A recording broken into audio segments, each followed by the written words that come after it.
Alors les bases, à mon avis, pour se lancer dans le semi-direct, c'est premièrement de connaître un peu quel est l'état de votre sol. Ça, c'est vraiment la priorité. Le semi-direct ne marche pas si on n'a pas un sol qui est suffisamment structuré, suffisamment aéré pour que les micro-organismes qui sont dans le sol soient en capacité d'aller faire de la minéralisation. Donc la première des choses réellement à faire avant de se lancer dans le semi-direct, c'est de savoir quel est l'état de notre sol. Est-ce qu'il y a des zones de compaction?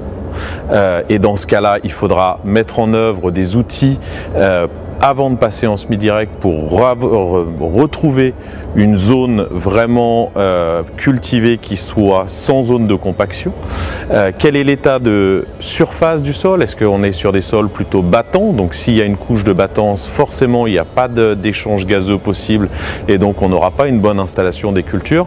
Vraiment, ça c'est la première des choses, c'est regarder son sol, comment il est.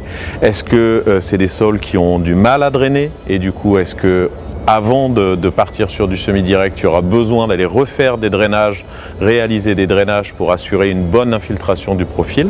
Est-ce qu'il y a des zones de compaction? Est-ce qu'elles sont très compliquées à passer? Est-ce qu'un couvert végétal, par exemple, ou une culture arrive à descendre ses pivots? Et dans ce cas-là, on n'aura pas forcément besoin de travailler avant avec du matériel type des déchômeurs, des décompacteurs ou des choses comme ça. Ou alors est-ce que les zones de compaction sont assez difficiles sur lesquelles on va voir des pivots, et par exemple des pivots de crucifères commencer à fourcher? Et là, je conseille réellement de retravailler son sol, de retravailler à la profondeur des zones de compaction pour permettre une bonne implantation des cultures. Encore une fois, le travail de sol, pour moi, doit se faire pour qu'il soit efficace dans un milieu complètement réessuyé.